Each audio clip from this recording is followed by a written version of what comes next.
Hello there, and thank you so much for joining me today on the 101st episode of the A Bit From Within podcast. Can you believe that? What's kind of funny is that last week was, of course, our 100th episode, and I totally spaced it. I even set a reminder that I continually was refreshing for like the 4 days leading up to recording the podcast, and then it still just slipped my mind. So we are celebrating instead the 101st episode. Now, it is crazy for me to imagine that there have actually been 101 episodes, and actually there's a few pre-public podcast streaming episodes that are actually available on the Patreon from when I very first started this. And it's also crazy that before I started this, I had spent about maybe like 2 years really dreaming about what it would be like to have a podcast. And then, of course, I spent 2 years dreaming about it, and then it finally happened. And here we are 2 years later celebrating this accomplishment. And, that is one area of my life that I am trying to get better. I am trying to do better at actually filling my life with moments of recognition, acknowledgement, and celebration. I definitely feel that way about birthdays. I'm really good about being like, birthdays are a very special moment. But when it comes to other things in my life, I feel like I kind of fall a little bit flat. And that's not to say that those things aren't special or important. But I don't think I'm alone in that. I think a lot of us have a tendency just to let life kind of keep moving forward, and we forget to just take moments to acknowledge our triumphs and our accomplishments. And I think there's a little bit of danger in that, because I think it somehow kind of minimizes it to ourselves and to others and to the world. And it kind of allows us to continue to play small when there's so much that we're doing and taking on that's actually pretty incredible. And so giving ourselves acknowledgement, giving ourselves validation, this is the heart of today's episode. And not only does this have to do with actually accomplishing things in our life, but it also has to do with the past 2 episodes I've released. The first one was on why hating yourself doesn't work, and self-validation is a huge part of healing that. And then second of all, this also ties into last week's episode, which was all about setting limits and knowing what your capacity is. And this also directly ties into that. So I thought it would be the perfect follow-up. If you've checked out the last 2 episodes, you certainly don't have to listen to those to benefit from today's episode. But if this does kind of resonate with that a little bit from within you, that you're hearing this and saying, I see that in myself, or I've recognized that, please know that there are plenty of other episodes out here for you to connect with and get ideas from, and just to know that you are not alone. But first, before we get into all of that, let's actually talk about what's happening astrologically. Because this last weekend on Saturday, we had our new moon in Taurus. This is usually a very beautiful time for new beginnings, especially with Taurus. Taurus is exalted in Venus. Venus is all about love and beauty and sensuality and luxuriousness. And you would think that this would be an awesome time to really bask in the new moon and start some new beginnings. However, we also just started eclipse season on this Taurus new moon. And so not a great time for manifesting, not a great time for actually trying too hard to do or harness or control or set intentions for anything. This is a much better time just to be in the world, notice where you are at, and let the things that are kind of like the winds of change, just let them flow through. And we are kind of in the middle of this eclipse pairing, because eclipses always come in pairs. So whenever one happens, it'll be followed by another one 2 weeks later when the full moon happens. So on May 15th, we'll be experiencing a lunar eclipse. This will be during the full moon in Scorpio, Sun in Taurus. And thus there is just a lot of energy happening right now. A lot of people are talking about, like, if you feel extra tired right now, give yourself permission to rest. If you're feeling kind of brain foggy or just a little under the weather, if you're noticing strange things happening in your life, this is just part of what happens. We're also there are other things happening astrologically as well. We just entered a new retrograde moment. Pluto just went retrograde on April 29th, which is not necessarily rare or anything like that, but it is the beginning of a new, retrograde season, when for the past almost 2+ months, we haven't had any planets in retrograde, which essentially all you really need to know about that is it's like if there's been a ton of, like, a picture of freeway and the cars are just all flying. Now we're going to be having maybe a little bit more traffic jams happening on the highway there. And that's might feel like a bad thing. None of us like to be stuck in traffic. But at the same time, retrogrades give a moment to kind of slow down, to make sure that we are actually considering everything, that we haven't forgotten anything, that if we need to backtrack or redirect course or change things up for our highest good, that we have those opportunities to do those things. So Pluto just went retrograde. That's a very slow moving planet, so we'll be in retrograde for a while. And then in a couple of days, so May 10th, Mercury goes retrograde for the rest of the month of May. So that one's a bigger one. That one, Mercury is closer to Earth, so we feel the impacts of it a lot more. Mercury is also called a personal planet, and so again, we're going to feel it a little bit more personally. So lots going on right now while we have these, 2 weeks between the solar eclipse and the lunar eclipse. Now, the last thing I'll kind of touch on, something for you to kind of think about, and I did leave some instructions on this in my lunar self-care guide, which is for free on my website, or if you're a Patreon member, you already have this guide delivered right to your inbox, so you can actually look at this as I'm talking about it. But there's some things that you should know about eclipses and astrology that I think will be very helpful for you. And I'm going to try to explain this on a very basic level so that even if you're not that into astrology, you can kind of just notice it, think about it, consider it. So eclipses, like I mentioned, they happen in pairs, and they happen with the new moon or the full moon. And what we know about the new moon and the full moon is that they happen along either the same sign or the opposite sign. So like I mentioned, new moon happened in Taurus. That means the moon and the sun were both in Taurus. And then when a full moon happens, so on May 15th, the sun will be opposing the moon. And so they're going to be in opposite signs that are across from each other. So astrologically, things work in a big circle, in a big wheel. So if Taurus is on one side, Scorpio is on the exact opposite side. And these are sister signs. Some people call them like polar signs, or like this is happening across an axis. And so while they're sister signs, there's some compatibility there. One's an earth sign, one's a water sign. They both happen to be fixed signs, so they share that in common.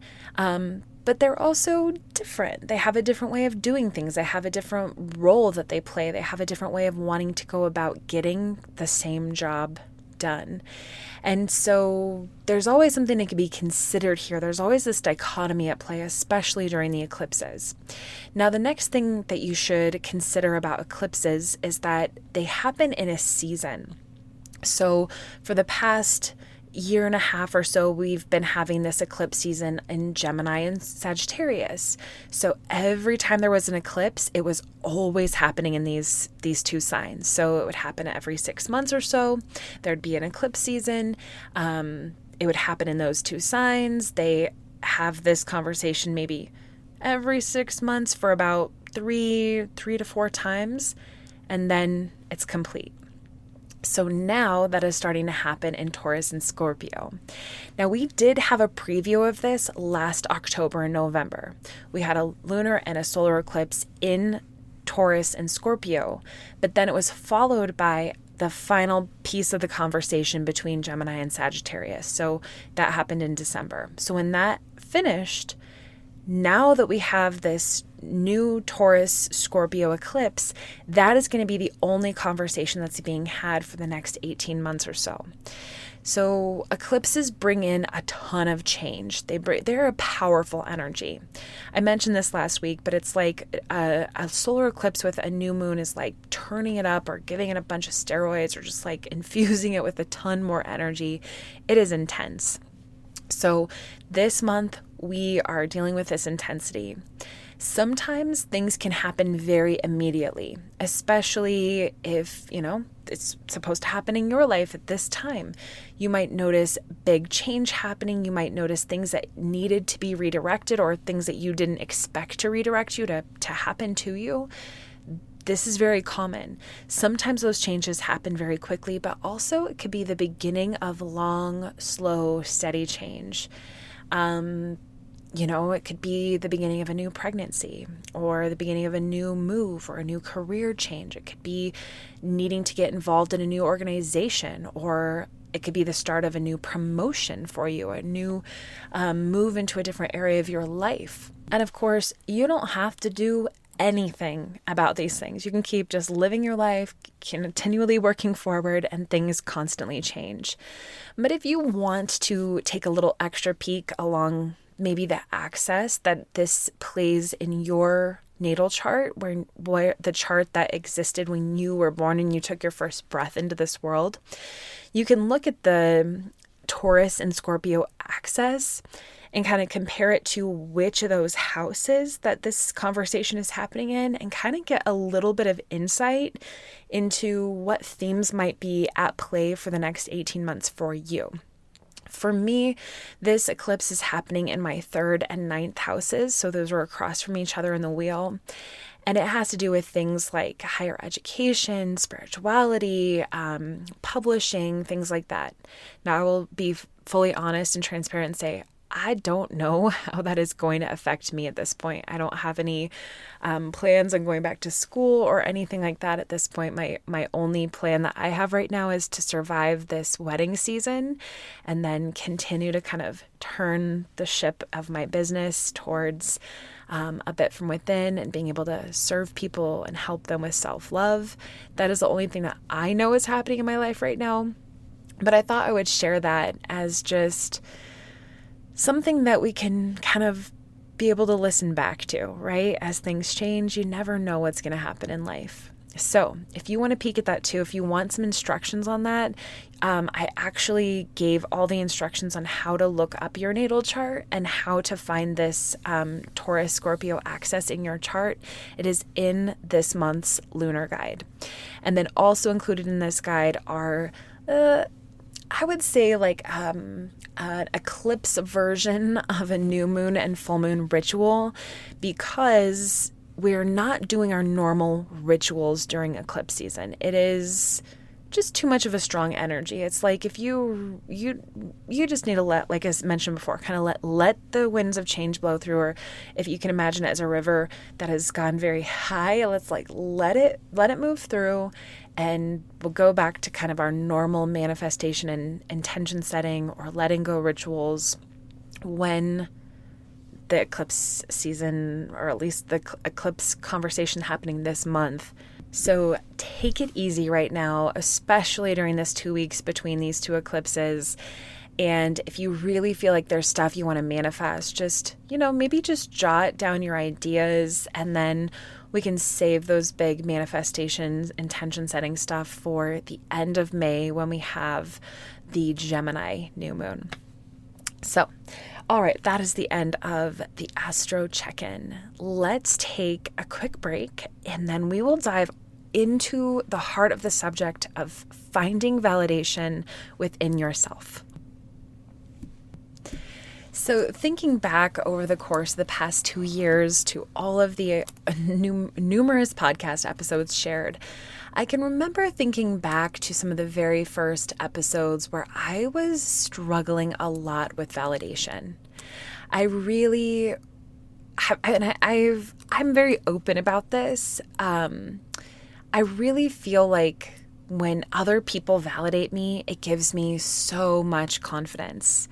I would feel this as a yoga teacher, especially like whenever I would have students that would say like, oh my gosh, I love this class, or I love this playlist, or I can't wait to tell my friends about what I experienced here. I'm going to bring my friends next month. Like any kind of positive validation around yoga left me feeling like, okay, I know what I'm doing. I know I can do this. And of course, that's not the only area that I really craved validation. I craved this a ton as a photographer, especially at the beginning of my wedding photography business. I felt like I really wanted to know that people felt like they had a great experience with me. And honestly, in particular with weddings, it was really hard because there is a lot with wedding photography that you have to juggle in order for somebody to be really happy. And a big part of, I think, people being happy with their wedding pictures is the innate understanding and the trust of the photographer to know that they tried to do everything they could. And a wedding day, there is just so much that happens, and it goes by so fast that sometimes there are things that get missed, and it's never because we want to miss them. It's just because you can only be in one or two places at one time, and you can only do the best that you can. So I had to learn very early on how to accept any kind of feedback around wedding photography with a grain of salt. And that was probably the beginning of really beginning to understand how to self-validate. In fact, it is probably some of the moments when I experienced the heaviest amount of criticism. In my entire 10 years of wedding photography, I've only had one client who left me a very terrible review and where there was a big miss. And that was devastating for me. In fact, it probably affected me to the point where like I needed therapy over this for like 2 years, because I felt so many things. Like one, I just felt like I really did do everything I could. I tried to cover all of my bases ahead of time. It led me to being like even more of an over-explainer to current clients to try to make sure that I covered all my bases ahead of time. It led me to like completely redoing my shot list. And now, now that I'm, how many years? Like 7 years, 6, 7 years, separated from that, I have a much healthier perspective on knowing that as much as you can try to want to be everything to every single client, and I always strive to do that, I can't actually control the reactions that other people are going to have. And you cannot make everybody happy. Sometimes people aren't happy with themselves and they're going to blame it on you. Sometimes, and of course, as I'm explaining these things, this is true of wedding photography, but this is also true of literally every kind of relationship, especially in a work environment, whether you are working with students or parents or clients or coworkers or the public or not, like literally everything. When you are dealing with other people, you cannot control how they're going to perceive you. Even if you are working your ass off, you might be in a interaction with somebody who's not going to see that, who's not going to recognize it, who's not going to validate it. And that can be deeply, deeply hurtful. It was for me in this example that I was sharing is when these people were not pleased with me, it was really hard, and it gave me a huge opportunity to change the things that I could, but it also made me have to realize that I have to find a way to cope and feel good enough on the inside. Because if every single wedding I shot after that, if I was going to be desperate to have approval from the couple in order to feel like I did a good enough job, I was going to be spending a lot of like sleepless nights worrying about things I couldn't control. And I did. I went through that. Like, to be honest, I had nights where after I'd shoot a wedding, I didn't sleep at all because I'd be up so stressed about what may have been missed or what wasn't enough or where I wish I would have done things differently or, things like that.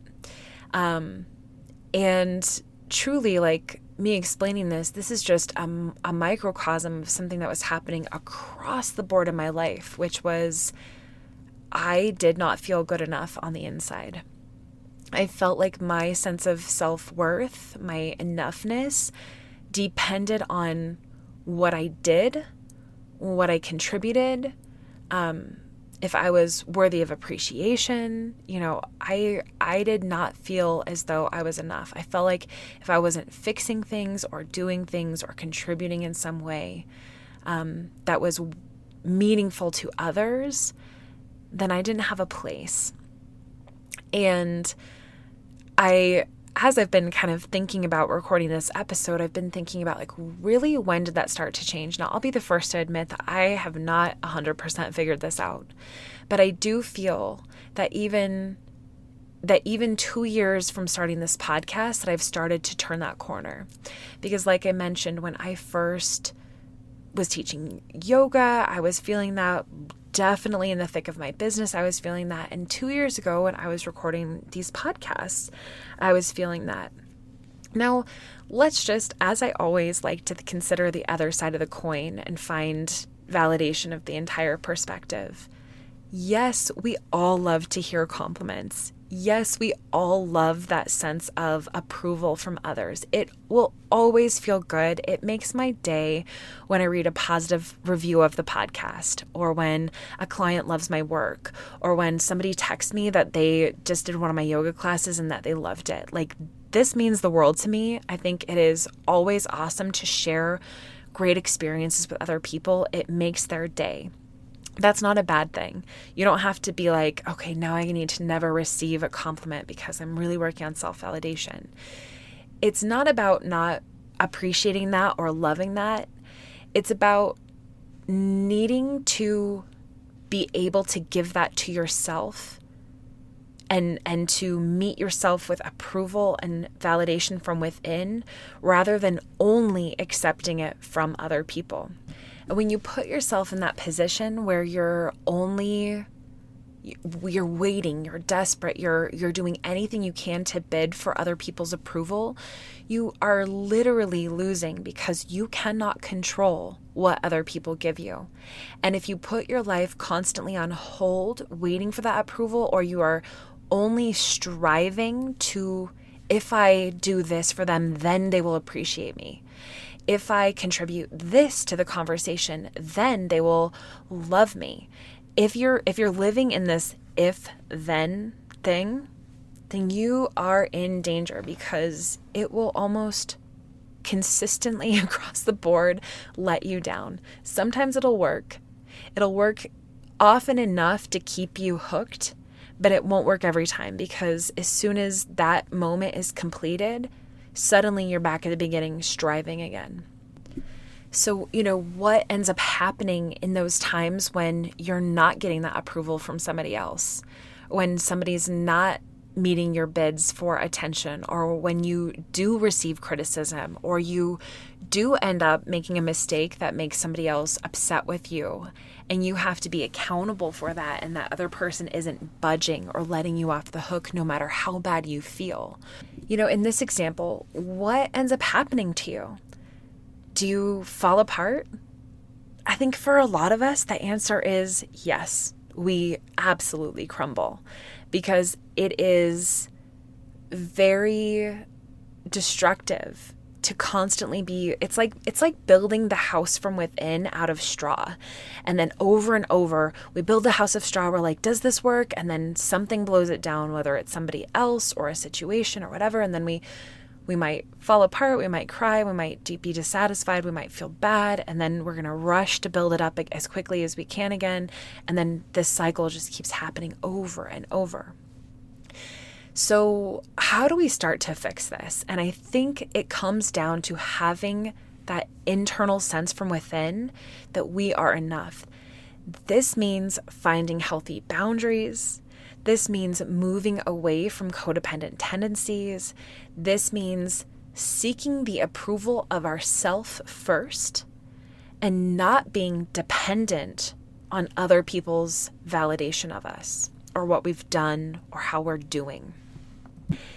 And let me share it with you, that is hard to say, because just last week I was sitting in the office with my therapist, kind of having a mini meltdown, and it felt amazing to have somebody look at me and say, "You are doing a really good job." It helps. It helps to have somebody look you in the eye and tell you that, but it cannot be everything to hear it from somebody else. Now, do we all need to be told that from time to time? Yes, absolutely. Like if you haven't looked your partner or your parent or your sister or your friend in the eye lately and told them you are doing a really good job, then I highly recommend you find somebody in your life who you can mirror that to, because we all need that from time to time. But the person who needs that the most is the person that you look in the mirror and see. You need to be telling yourself that each and every day, that you are doing a really good job. And when you start to have that relationship with yourself, a lot of things start to fall into place, and that straw house that I was just talking about starts to become built of a lot stronger stuff. And that's not, it's like suddenly that straw house becomes a brick house, and it's not just blown over when somebody crushes you or when someone takes you for granted or when you get so exhausted and you can't do anymore. Suddenly, this brick house becomes a strong foundation from within that can carry you a lot further. And I think this really will help in all aspects of your life, but especially in your relationships and in wherever you feel that you need to have the most boundaries, whether that's in your personal life, if you're running a household, or whether that's in your professional life and how you conduct business. Having better boundaries and having a stronger internal sense of self will absolutely carry you further and bring the amounts of ups and downs to a place where things start to be a little bit more regular, where you can display your resiliency more often and over less, I don't want to minimize it, but like less trivial ways. So let me just give you some examples of ways that I've tried to find a better sense of self-validation in my life. One of them came on kind of recently. I used to, and this is another work example, but I used to be the girl who checked her email 24/7. I would check my email throughout the entire day. I would check it before bed. If I got an email during that time, I wouldn't be thinking like, okay, well, how am I going to get to this later? I would have to immediately respond in order to quell the sense of anxiety from within me. So if somebody placed an order, I would immediately rush to send it off or check, making sure I didn't have any questions. Or if somebody had a question, I would immediately get back to them. And this led me to working 7 days a week, all the time, because I was constantly available for any kind of issue that came in. And this even happened when I had a full-time assistant working for me, that she was constantly checking the email. I would still have my nose in there.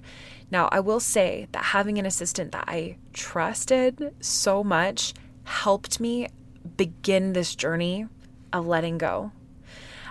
Because I would trust and I would see the process. I would see an email maybe sit there for a day or two, and then I would see it taken care of, and then I would experience that the client wasn't negatively affected.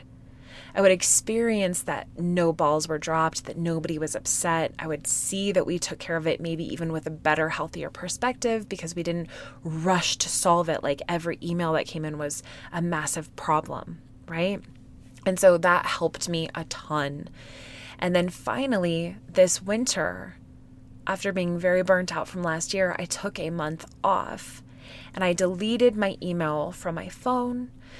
I set up a new work computer. I just changed the system of how I checked email, and it changed a lot for me. It didn't happen right away, but over the course of the month, I just learned, holy crap, I need this space.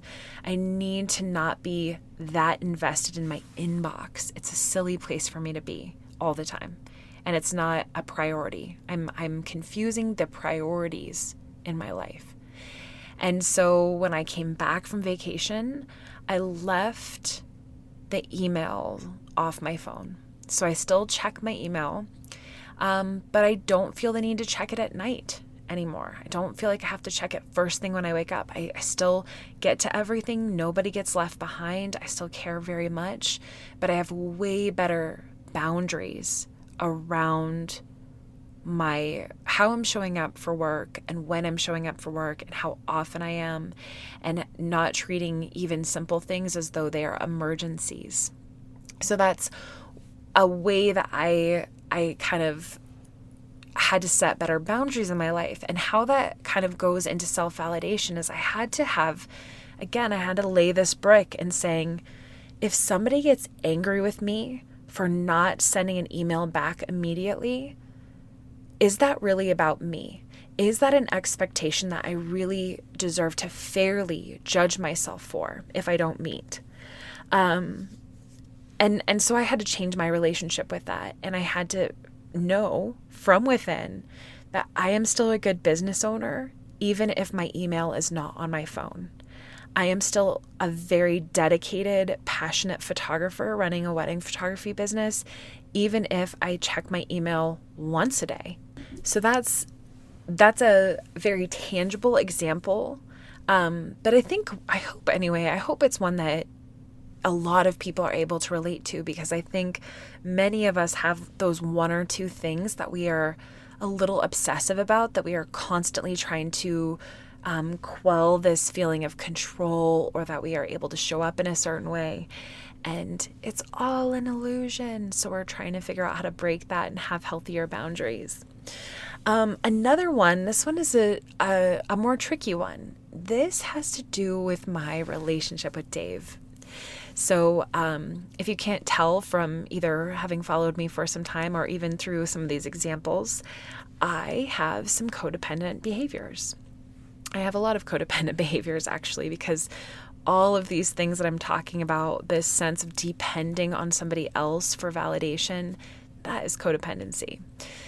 So when I, first got into my relationship with Dave, I feel like he was probably the first person I was in a relationship with who really didn't feed into my pleads and my bids for validation. Some of that is because he's a little bit of a rebel. Some of that is because he is more of an avoidant than I am.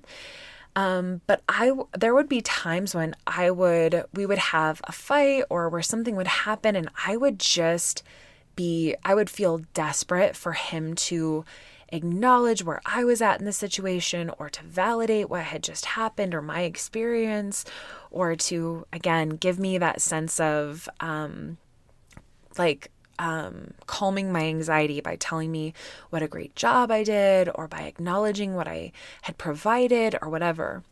And when he didn't do that, it would feel like the end of the world to me. And I would feel very upset because I was unfamiliar with not being able to find that validation from somebody else. And so what was I supposed to do? I either had to, I guess, get out of the relationship, which I didn't really want to do, or I had to learn how to stop needing that or expecting it from him. Now, that is not to say that, Dave is 100% off the hook for, like I said, every single one of us needs to hear words of affirmation from our partner. That's a really beautiful way to show somebody else love. We all need to be seen. So I'm not saying that he never does that, but when he does it, it's something that I can appreciate and I can receive, and it means a lot to me. But it can be just that. It can be words of affirmation. It can be another way for me to receive love, as opposed to me feeling like it is the only way that my internal sense of self is being built up. And that was a very hard thing for me to figure out. And it's not something that I would say that I even am able to figure out 100% of the time, because I am a recovering codependent, and that means sometimes it works well and sometimes it needs some help. But I do feel like I have learned some coping skills to not be looking to him for that validation. And so if I am not looking to him for it or looking to other people for it, I have to look to myself. And that sense of self-validation, those bricks that get laid, they don't just happen from this, lie that you tell yourself of like, well, just be good enough from within, or like denying that you need that, right? Like, oh, I don't need it. I'll just go on without any acknowledgement. Like that's not it either. That's feeling still like you're a victim in this situation. Instead, it's kind of a combination of what I believe are self-kindness practices that you have to get really good at. And sometimes you need to do 2 or 3 at a time. Sometimes one feels more appropriate than the other. But I will say that like being self-encouraging, like, hey, you've got this, affirmations, things like that, that goes a long way in terms of self-validation. Also, acknowledging yourself. So there used to be a time where I would do, 20 things around the house, and then I would want to be validated from Dave for all those things. It's like if I could have taken him on a tour around the entire house and be like, and then I washed the sinks, and then I put the cleaner in the bathtub, and then I scrubbed it, and then I went to the hallway and I folded all of the towels, and then I went to the laundry and I did 4 loads of laundry. You know what I mean? Like if I could have taken him on a tour and been like, I don't know, oohed and awed over for everything I did, I would have loved it. That's not realistic. And so now, sometimes when I'm feeling like I need that sense of acknowledgement for myself, I will write myself a list of all of the things I have done or all of the things I have going on. And I'll be like, damn girl, look what you did. This is awesome. This is so cool that you did this. You did it for yourself. You didn't do it for anyone else. I didn't clean the, entire upstairs for Dave anymore. I did it for me. And that was another kind of part of this switch, is that when you start doing things for yourself, you start actually doing what you actually want to do, and you stop doing all the things you feel obligated to do, which is a huge revelation. Because again, I realize I'm kind of backtracking for just 1 second. I promise I'll get back to these self-kindness practices. But I will say that when you are constantly striving to make other people approve of you, you end up doing a lot of things that you would not be doing otherwise. So you're kind of being a liar, right? Like I hate to say it that way, but you're kind of living a lie, and you're doing it for the approval of others. So you stop doing that and you start being a lot more honest with yourself. You start living a hell of a lot more authentically. Okay, so back to self-kindness practices. So we got encouraging ourselves, we've got acknowledging ourselves. There's also the important one of being really empathetic with yourself. And this is really good if you're really hard on yourself, or if you really struggle with the amount of criticism you're putting on yourself. When you find that empathy, you are giving yourself a heck of a lot more compassion around being a human, around making mistakes, around having accidents, around not meeting incredibly high expectations. You are empathizing. You're saying, it is okay. It is okay to be tired. It is okay to need a break. It is okay that you guys had a bad fight and now you guys need a break. It is okay that we messed up. It is okay. That is finding that sense of empathy with yourself and being kind to yourself, especially in the moments when you need it and deserve it. It's like you are being your own friend in those moments. And then, of course, another really helpful way, and this one I find to be really good for when you're feeling really action oriented and when you're feeling like you need a little bit more of that logical brain to come inside. This has to do with prioritization. And this will also help you weed through what you're doing for others and what you're doing for yourself. Because, you can really only give so much of your energy, your bandwidth out in a single day. So are you giving it to your inbox? Are you giving it to your planning? Are you giving it to your relationship? Are you giving it to your goals? No matter what it is, you are actually making certain things a priority. And when you own what's a priority for you, then a lot becomes clearer and you can be a lot kinder to yourself because you start getting really honest with yourself. And this directly connects with last week's episode on knowing your limits and knowing what you're capable of handling and readjusting. That is absolutely connected with this idea of prioritization, because some weeks you're going to be exhausted. You're not going to have the ability to do the same things that you could the week before or you could the month before. There are certain times of your life where you have more to give than other times. And so you got to be clear with what those priorities are. And if you are constantly taking your own needs and wants and putting them at the bottom of the barrel and putting everybody else before you, then you're the only one who is suffering. So when you reprioritize and you say, okay, I do want to help somebody else. Like for me, I really want to be able to cook for my partner. I know that he really appreciates that. He's working really hard for us, and I want to be able to show him love in that way and take care of him that way. But guess what? If I make that my only priority, which again, I've dealt with this too, this vicious cycle around, I have run, like, what is it called? The expression. I've burned the candle at both ends, trying to make everything happen in my professional life and then also in the evenings be available and have all of the stuff we need for dinner and the plan for dinner and then executing dinner and then cleaning up dinner. And it felt horrible. And so I had to really re-strategize this in my life and figure out, okay, if I'm going to take this on and I want to take this on, then I have to get something out of this too. Because I'm not doing it just so that Dave will worship me.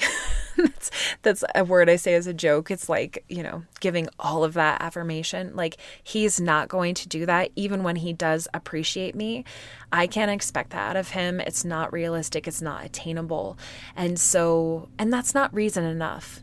Like, I'm grateful that he doesn't do that, because it might make me stay more stuck in that codependent tendency and only want to please him instead of actually finding what's in it for me.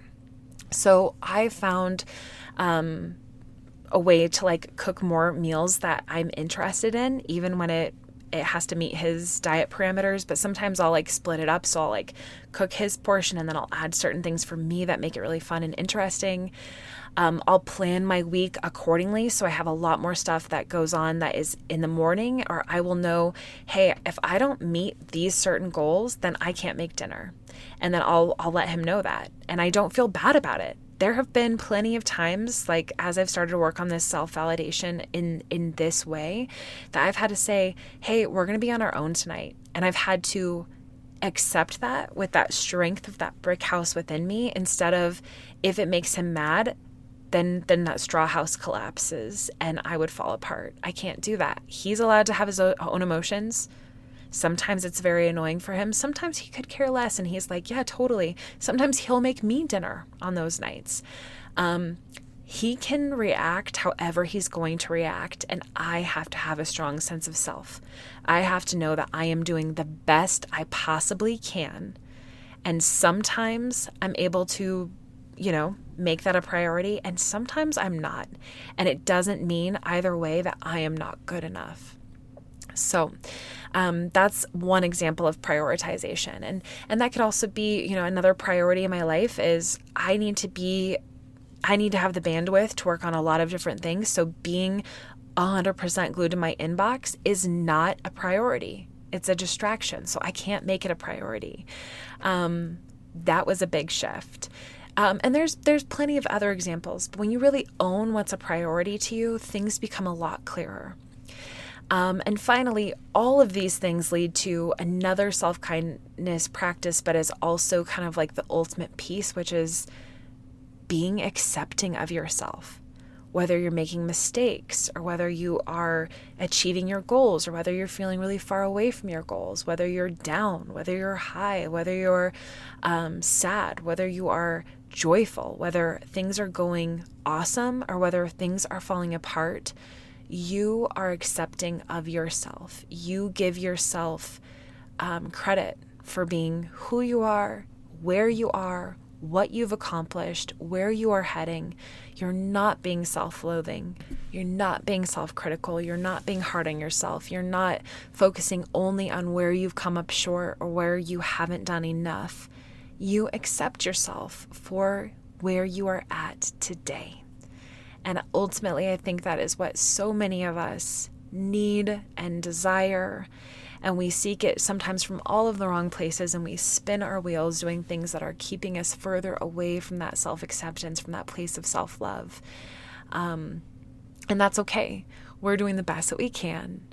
I know that I am. Like I mentioned a million times, you can tell from all my examples, I am not 100% perfect. I definitely struggle with these things that I am sharing about. But that is why I'm sharing them, because I know that so many of us are struggling through these ways together. And if we never share what we're trying to do to combat it, then how do we get better? And, I had to just Google it and try to find a statistic on like how many people in America are really struggling with these behaviors. And it literally said 90% of Americans are struggling with codependent behaviors. So really, we are not alone, and this is such an important conversation to have.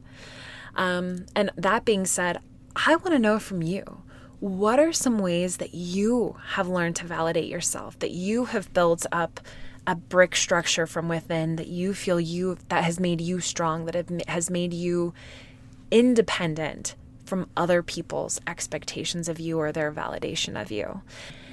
And of course, if any of these examples really hit home or would even help somebody else that you know who's maybe struggling, I hope you take a moment to share this with them. I think this is the perfect place to end today's episode. And you guys know we always end each episode with a card drawing. So right now I've got the Tasha Silver Wild Offerings Oracle. And we're just going to give these cards a little shuffle here and see what the universe wants to contribute to today's conversation.